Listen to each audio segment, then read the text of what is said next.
You're a high school graduate working as a janitor. H. Suits you well. Loser back in middle school. There was this classmate who seemed to have it out for me, no matter what.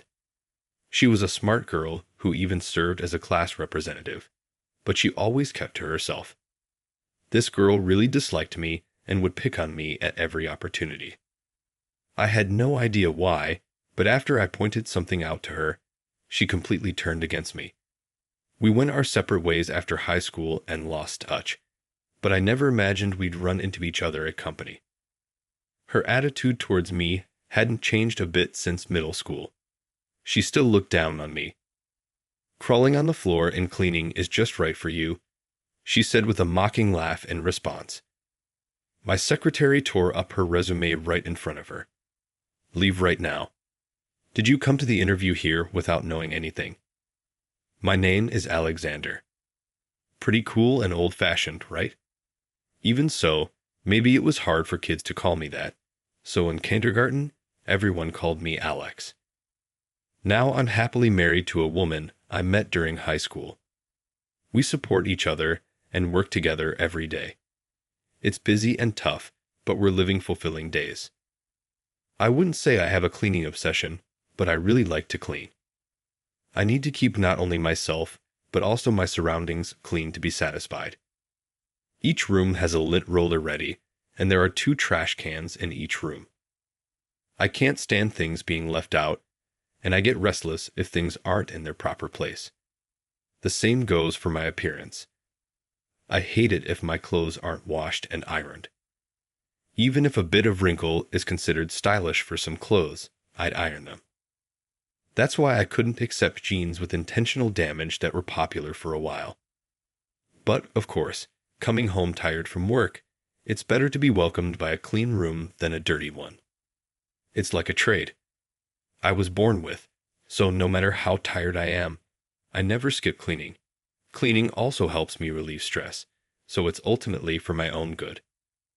People who don't know me well often think I have a cleaning obsession, and I not only like cleaning my room myself, but also enjoy watching others clean. Watching everyone cooperate in cleaning from a step back is something I like to observe. Many people struggle with cleaning and tidying up. That's why observing someone who can move efficiently feels like I can learn about their strengths in areas I wouldn't know from their regular work. I like discovering these unseen aspects through cleaning. My wife Charlotte has a strict personality when it comes to manners and etiquette. As a matter of course, I've always said I'm off, and I'm home even when I was living alone. But the most stringent aspect was the attitude towards others. No matter the circumstances, I would never forgive someone who belittles others or hurled insults in front of a third party. If someone dared to do such a thing in front of Charlotte, they get a lecture. I've been in such situations a few times, but it was in those moments that I found Charlotte quite intimidating and firmly told myself I must watch my behavior and choice of words around Charlotte. Speaking of grooming, it brings back a memory. This was back when I was in middle school. I believe everyone has their own values, but there was one classmate who was awkwardly trying to connect with me. This classmate was a girl named Sophia, who served as the class representative at the time. Sophia was one of the top students in our class. Apparently, both of her parents had attended and graduated from top universities, and it seemed like academic excellence ran in her family. Maybe that's why she was raised with the mindset that being the best was the norm. She always kept people at a distance, winning was expected, and she believed she always had to be on top, leading and giving orders. This belief was as natural to her as breathing. Even though I thought it was a twisted view, I didn't say anything since she seemed okay with it, especially since Sophia was solely focused on her studies, and I was the one who always competed with her for the top spot in our grade. Perhaps because my parents were also academically inclined, I had always had a good memory since I was young. I studied for tests, but if I paid attention during regular classes, I didn't need to cram to score well. I wouldn't say this out loud, though, to avoid sounding boastful. But for me, preparing for tests was just a review. For Sophia, it must have been frustrating not to be the clear number one in her eyes. I was nothing but an obstacle. I had no intention of competing with Sophia, but by our third year in middle school, she started to make snarky remarks every time she outperformed me. "Oh, Alexander, did you have an off day this time?" I was feeling a bit under the weather on the test day and thought I wouldn't make it to the top. "Was it difficult for you?" She implied that she was clearly at the top of the class and laughed, saying, "Oh, you didn't understand such an easy question. Are you sure you're reviewing properly, Alexander?" While Sophia's grades were indeed excellent, her social skills and grooming left much to be desired. The girls around us were starting to take an interest in fashion and made efforts to look cute within the school rules, but Sophia's interests were solely academic with no concern for fashion. She had the classic nerdy look with braided pigtails and thick glasses, but nobody dared to point this out to her. Although Sophia was a top student, her condescending attitude meant she had no friends. She didn't seem to care, though, and spent her breaks reading alone at her desk. Among the girls starting to embrace fashion, she stood out for not fitting in. Among the boys, she was referred to behind her back as a nerdy girl. One day, thinking I was doing her a favor, I decided to give her some advice. "Sophia, aren't you interested in fashion, You know, like trying contacts or changing your hairstyle." Just removing her glasses could change her impression, and if contacts were too scary, switching to more fashionable glasses could still transform her look. And her hairstyle could use a change too. Letting down her braids for a ponytail or even cutting it to a bob could make a big difference. I thought even trimming her bangs could make her face appear brighter. Maybe you make some friends then. "Shut up." Sophia suddenly became furious at my suggestion. She stood up abruptly, throwing a book at me. "I don't need to hear that from you. I was just trying to help. That's called meddling." "None of your business. What's it to you anyway? Looks are subjective. I like my glasses and hairstyle as they are. Just leave me alone." Sophia's loud retort drew the attention of the entire class, and from that point on, she looked at me even more critically than before. Even though Sophia glared at me until graduation, I endured it, thinking that our association would end with middle school. Anyway, naturally, Sophia's path was to attend a prestigious school. She might have been influenced by the expectations of those around her and her parents. On the other hand, I chose a regular public high school. When Sophia found out, she came up to my desk, puffing her chest out in triumph. "Alexander, I hear you're going to a public high school." "Yeah, so what?" "It's a shame. I thought I could compete with you here as well. I'm going to the top school in the county, so we might not see each other again." I truly hope so, from the bottom of my heart. Continuing to face such an attitude in high school would probably drive me to the brink of stress. I've always been someone with little desire for competition. I don't cling to material things, and I can easily give up something if it means competing with someone else for it. Besides, attending a prestigious school would likely require a lot of money. My family is just an average middle-class household. Both my parents are intelligent, but they've never been interested in climbing the corporate ladder, believing that a balanced life without excess is best. So we've always lived modestly. That's why I chose a school that was convenient and affordable. There's no shame in it. Since the school's academic level was average, it was also at this high school that I met Charlotte, who would become my wife. Therefore, I can confidently say that my choice was the right one. My meeting with Charlotte started with me falling for her at first sight. She was straightforward, disliking dishonesty, and had a no-nonsense personality which seemed to put off some students. But more than that, she was surrounded by many female friends. Charlotte was serious, but also knew how to blend in with those around her like a typical high school girl. She wore makeup within the school rules and matched accessories with her friends. I secretly admired Charlotte from afar. We were in different classes, our electives and committees were also different, so I wanted to find a way to connect. But there were no opportunities for interaction. I was almost ready to give up, but it seems that fate was on my side. By chance, I ended up working at the same part-time job as Charlotte, which was introduced to me by a senior. The job was at a small bookstore. Charlotte worked the counter while I handled stocking new books, weekly magazines, and journals. The weight of the magazines could be quite heavy in large numbers. I was prepared for the physical demand, but by the time I finished, my back and arms ached terribly. During a break, I found myself massaging my back in the storeroom. Embarrassingly, this turned out to be the first chance for Charlotte and me to converse. "Huh, you look beat. Good job, Alexander." "Thanks. We're from the same high school, right?" You know about me." I was thrilled, and my heart raced at the thought that she knew me. I wasn't a standout like Charlotte, so I assumed I was unnoticed. I was even prepared to graduate without ever being recognized by her. Because it's a cool name. Alexander has an old-fashioned ring to it. Yeah, I like it too. Charlotte started to close the distance between us, and I was secretly celebrating inside. After that, we began talking about high school at our part-time job, and even started chatting at school. We would greet each other in the hallways and even started lending and borrowing textbooks when we ended up in the same class. As we moved up the grades, we would often engage in lively conversations in the classroom. Charlotte was always popular, and she was constantly surrounded by people. Feeling anxious about this situation, I decided to confess my feelings to her on the way home from our part-time job. "I like you. Will you go out with me?" It wasn't a cool way to confess, but I just expressed my feelings directly in a straightforward manner. That was all I, a clumsy person, could do in the dimly lit street after our part-time job without any romantic atmosphere or mood. Charlotte accepted me. We smoothly started dating from there and graduated from high school.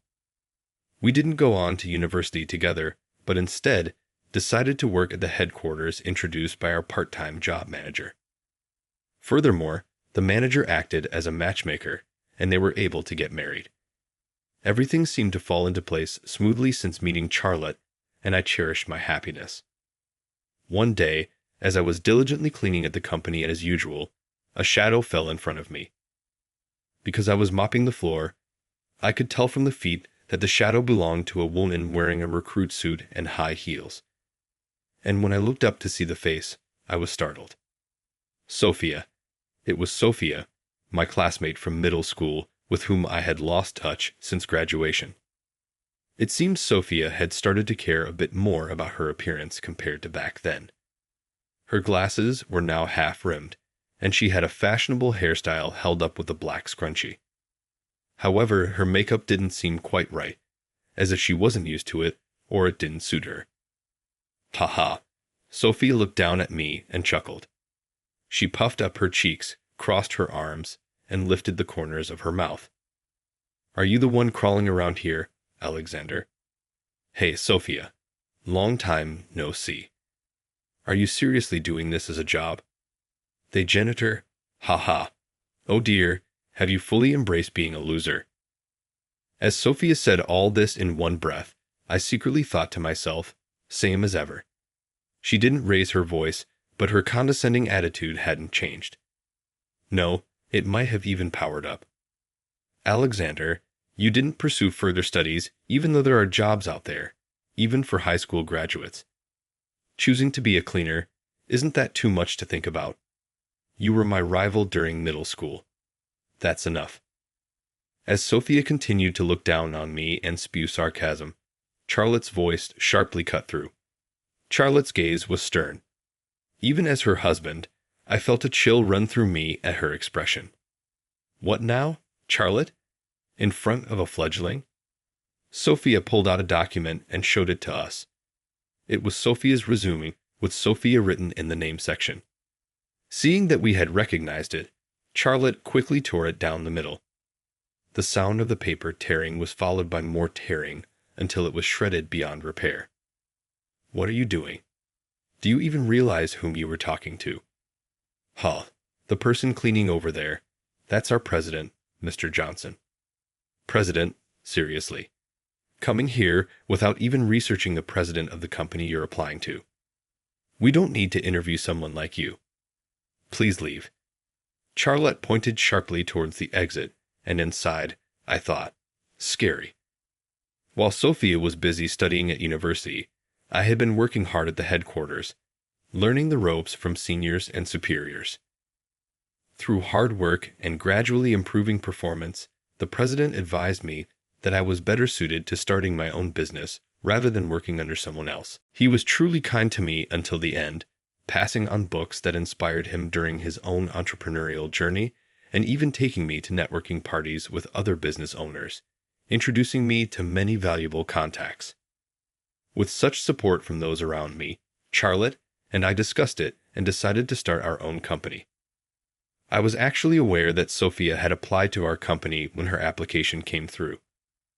I wondered if it was some mistake, but enough time had passed since middle school, and Charlotte thought it was okay, so I let her application proceed to the interview stage. Charlotte was in charge of everything that followed.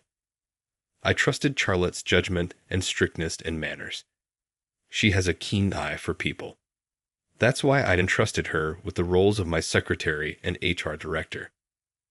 Our company, though small, has successfully attracted talented individuals and expanded its business. I believe this success is solely due to Charlotte's exceptional ability to evaluate people. As the HR director, Charlotte took action against Sophia. Even if you were a classmate of President Johnson, it doesn't matter. We don't hire people who lack the basic etiquette expected of a working professional. What do you mean? I graduated from a top university in active service. So what? Weren't you the one who always had it in for him during middle school? Always acting snide towards him. In the professional world, your academic background isn't as important as having common sense and basic decency. Sophia fell silent under Charlotte's relentless words. Essentially, Charlotte was saying Sophia lacked common sense. If you still want to join our company, carefully consider what I've said and start over from square one. That day, Sophia was sent home without even being allowed to interview. Later, I heard from a middle school friend about some rumors circulating in our hometown regarding this incident. Despite attending a prestigious school, Sophia wasn't as exceptional as she or others thought. She wasn't the top student, and she didn't get into top-tier universities.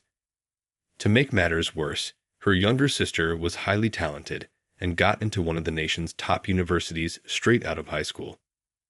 The difference between them had been evident since childhood, and Sophia was constantly compared to her sister by relatives and her parents. Why can't she be more like her sister? Really, who does she take after? It seems she was treated harshly by her own parents, likely feeling quite out of place at home. Desperate for the recognition, she neglected fashion and socializing with classmates, focusing solely on her studies. To her, someone like me, who often ranked first in our grade, was nothing but an obstacle. Understanding the background made her intense rivalry more comprehensible. Then, my friend started saying something strange. Weren't you the only one who paid attention to Sophia? Maybe she had a crush on you. What?